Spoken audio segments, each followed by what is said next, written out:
Everybody rock your body.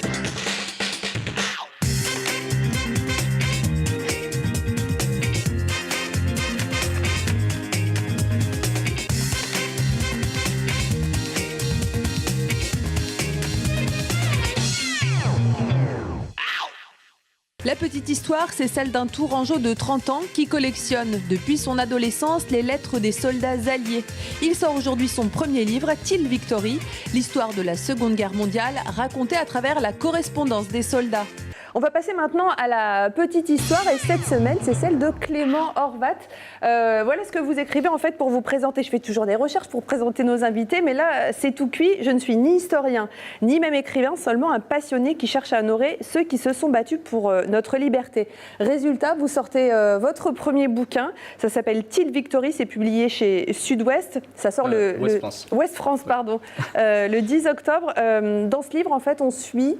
Par le biais de correspondance, on suit les émotions, les espoirs, les doutes, le désespoir aussi d'une cinquantaine de soldats alliés. Ils sont américains, britanniques, français. Comme vous travaillez dans la com, vous avez mis en place un petit scénario. Voilà ce que ça donne, le contenu des lettres mis en scène par l'auteur. Ça me fait vraiment mal de détruire tes merveilleuses lettres, mais on n'a pas le droit de les transporter avec nous. En général, je les garde jusqu'à ce que je les ai lues 5 ou 6 fois. J'ai bien conscience que ça doit être dur pour toi, chérie, d'une certaine façon plus dur que pour moi.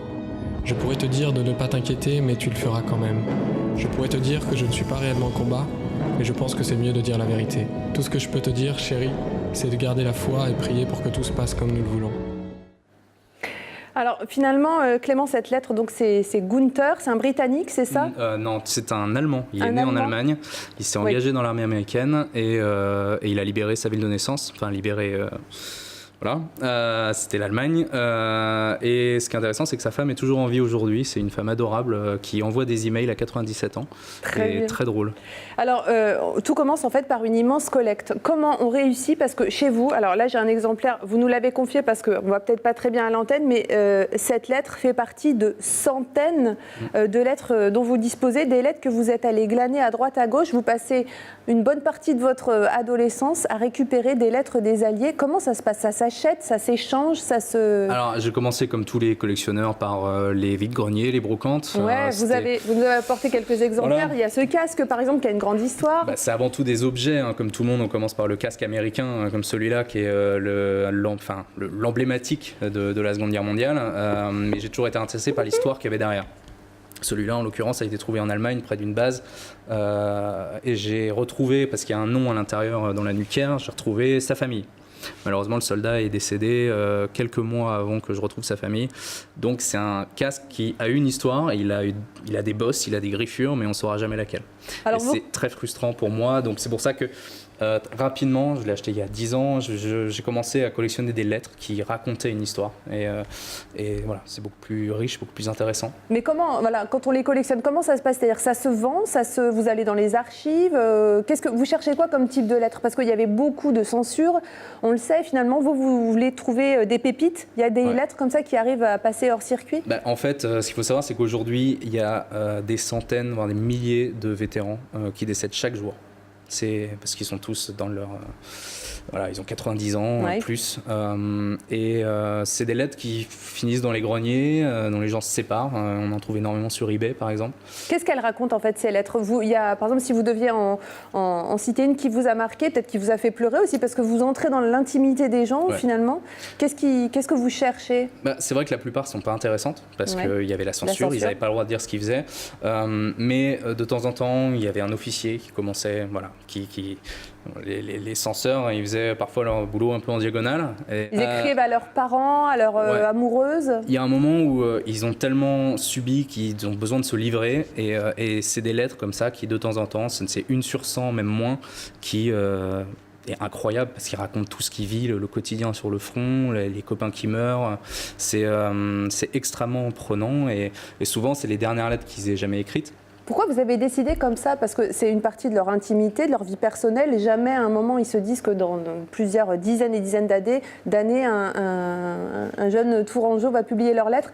À qui vous demandez l'autorisation? Comment vous arrivez à retrouver les familles? Parce que c'est le cas, on prend le cas par exemple de Ray Halm, on a quelques photos de Ray Halm. Vous avez réussi à retracer la route de ce soldat. Oui, c'est des gars qui n'ont jamais pu raconter leur histoire. Et voilà, à partir du moment où je trouvais une histoire intéressante, avec du contenu intéressant dans les lettres, il a fallu retrouver la famille pour leur demander l'autorisation de les publier. Et puis vous apportez une lettre que eux n'ont jamais vue, dont ils ignorent l'existence.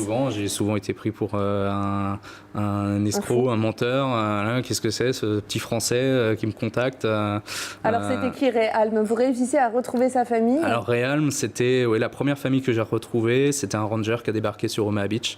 L'unité exacte qu'on voit dans le soldat Ryan, donc ça parlera je pense à tout le monde. Et j'ai retrouvé son fils qui malheureusement est décédé depuis, qui m'a raconté beaucoup de choses sur lui, et notamment le système de code qu'il a mis en place avec sa femme pour faire savoir où il était. Alors justement, on lui doit le titre, on va se quitter là-dessus. Till Victory, c'est pas un nom comme ça que vous sortez du chapeau, mais en fait c'est sa signature.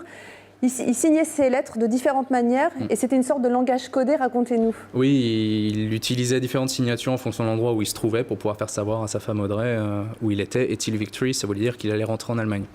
Donc c'était pour moi une phrase qui avait beaucoup de sens parce que ça parle de leur séparation pour la guerre et également de cet espoir, cette attente de la victoire. Voilà, et je pense que c'est un thème qui est commun dans toutes les lettres des hommes qu'on retrouve et des femmes qu'on retrouve dans le livre. Bon, on va quand même se quitter avec cette photo quand vous êtes gamin, parce que finalement c'est une passion vraiment tout petit. Est-ce qu'on peut passer à autre chose une fois qu'on a écrit un énorme bouquin comme ça, 50 lettres qu'on a sélectionnées, un bouquin qui s'écrit en 15 ans, et ça vous passionne depuis, vous avez quoi, 10 ans sur ce char? Est-ce que vous allez pouvoir tourner la page et fermer ce bouquin? Bah non, parce qu'il y a encore beaucoup de choses. J'espère pouvoir le sortir en anglais bientôt. Il y a le 75e anniversaire du débarquement l'année prochaine, et puis après de la victoire. Vous irez? Bien sûr, j'y suis pendant une semaine, et puis il y a une exposition qui est prévue, il y a beaucoup de choses qui sont à mettre en place encore. Le livre sort le 10 octobre, donc c'est bientôt. Et vous entamez votre promo sur TV Tour en tout cas. Tout à fait, voilà. Merci beaucoup Clément d'être venu sur notre plateau. On vous souhaite plein de succès avec votre bouquin.